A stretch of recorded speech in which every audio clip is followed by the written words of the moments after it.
Hello, World History 1 students. This is Mr. Everton, and this is a video all about Athens, the most famous of the Greek city-states. Here you can see a picture of the ruins of ancient Athens. This is the Athenian Acropolis, featuring the Parthenon, which is probably the most famous of all Athenian buildings. It's right there in the center. We're going to talk more about the Parthenon and other aspects of Athenian culture after Christmas break. This video is going to be focused primarily on Athenian society and particularly government, because Athenian government was really influential. The Athenians invented democracy, after all. And in case you missed it, in case you didn't hear,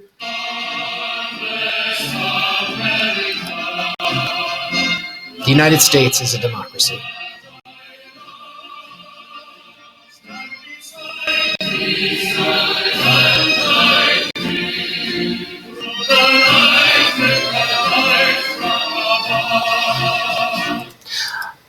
The United States is not the only democracy in the world, though, not by any stretch. Here you can see a map of the world, and all of the countries that are colored green have some form of democracy. And then according to this map, the darker the shade of green, the more democratic the country is. You can see that the United States is not very dark green. It's green, but according to The Economist magazine, the people who made this map, the United States is a flawed democracy. They say that their reason for saying that is that they say a lot of people in the United States don't trust their government, that the United States Congress doesn't get a whole lot of stuff done, and because a lot of American citizens, like half of American citizens, don't vote. And it's really important in a democracy for citizens to vote. But you can see that maybe about half the countries in the world have some form of democracy. It's a very influential form of government. So it's worthwhile talking about where did it come from? How did Athens develop a democracy? And it happened in stages. It started off in the stage of monarchy, which was every place in Greece, and also pretty much every place in the ancient world had monarchy. We've talked about monarchies before. This means rule by a king, sometimes queen, almost always a king. And monarchies are hereditary. We've talked about that before. It means that when the king dies, someone in his family will become the new king. So hereditary dynasties. And then we talked about theocracy before.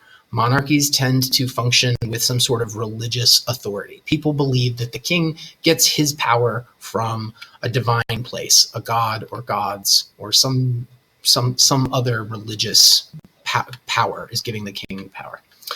Well, monarchy faded out in Greece, and it happened at a time that was really, really early in Greek history, before we have a lot of written sources at all, and it's mostly archaeological evidence. We're not entirely clear on why the Greek monarchy went away, but it was replaced, and we know it was replaced, by something called aristocracy.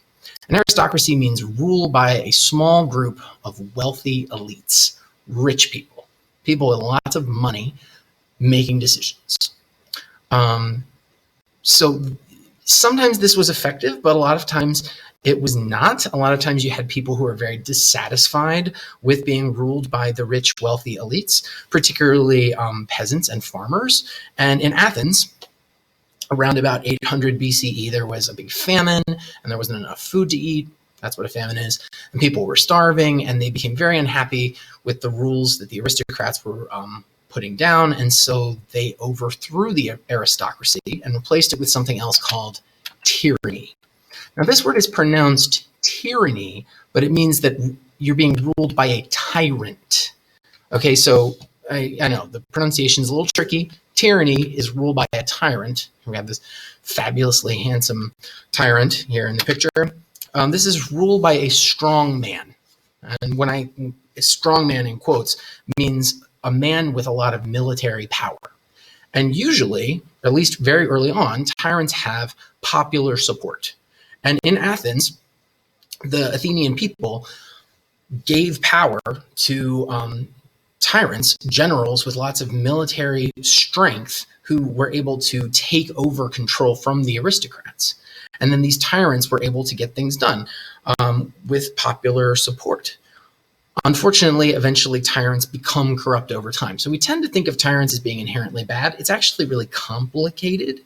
There's such a thing as an effective tyrant. And I'll tell you about a couple of tyrants, two specific Athenian tyrants here in a minute. But because tyrants began to rule harshly and ineffectively and corruptly in Athens, they were replaced by a democracy. And democracy means rule by the people. See, I had to push the little purple bubble up because my head was in the way, but I pushed it up so you could still read it. Rule by the people. And this means people come together and they vote on issues, and whatever gets the most votes wins. I'm pretty sure you already knew that, but I thought I'd tell you anyway. Okay, so Draco and Solon are two Athenian tyrants that you need to know. During the stage of Athenian history, when it was ruled by tyrants, it was a tyranny. Remember, tyranny, ruled by tyrants. I'm just trying to repeat this a number of times so that you'll remember it. So two tyrants that ruled that were really important are Draco and Solon. Draco is important because he created a law code. He wrote the laws down. Before Draco, in Athens, the laws were not written down, which meant that people could argue about the laws a whole lot, and it would lead to blood feuds and people getting really upset and justice not being done. So writing the laws down was an important reform. It was an important step that Draco took to improve Athens. Unfortunately, a lot of the laws were incredibly harsh, really harsh punishments for people who broke the laws, and it meant that Draco's laws were really unpopular. So a future tyrant named Solon, he instituted reforms as well. He forgave a lot of debts, and which was very popular, as I'm sure you can imagine. He repealed a lot of the harshest parts of Draco's laws, and he created the assemblies. Now, assemblies are groups of Athenian citizens who could have input into the decision-making process. This doesn't mean that Solon created democracy, but it does mean that he began sowing the seeds of democracy. These assemblies would later turn into full Athenian democracy. So how did that Athenian democracy work? Well, Athenian democracy is what we call direct democracy, which means it's ruled by all the people who are citizens. Everybody who is a citizen in Athens helps to rule Athens, and they do this directly, which means that citizens directly vote on issues. For example, if the Athenians were just trying to decide whether they wanted to build a new temple to Athena, all of the citizens would learn about this. They would find out how much it cost. They would argue about it. They would debate it. They would use evidence to try to support their arguments. And then people would finally, they would vote. And whichever side had the most votes would win, and the temple would either be built or not built based on the votes of the citizens. There was no Athenian president that was making decisions. There was no Athenian legislature in the same way that we have. It was people learning about the issues and voting on them directly. Here you can see an illustration of some Athenian citizens all talking in the agora or marketplace about some issues that they're probably going to be voting on soon. And if you'll notice, they're all men. All of the people in Athens who had the right to vote were adult men. This is a patriarchy.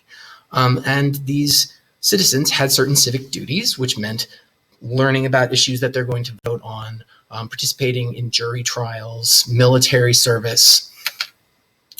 And women, foreigners, and slaves had no political rights. And yes, it's really important to remember that Athens had slavery. Just like we've talked about throughout the ancient world. People who couldn't pay their debts were sold into slavery. People who were taken prisoners in battle were sold into slavery as well. So to summarize, Athenian government is incredibly influential because they invented democracy.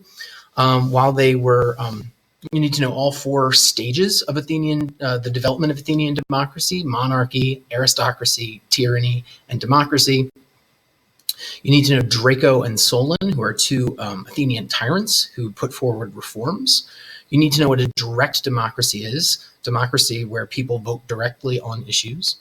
You need to know who was able to be a citizen in Athens, i.e. adult men, and that Athens had a very strict social hierarchy where women had no rights and where there were slaves who had no rights. Thanks very much for watching, and I'll talk to you next time.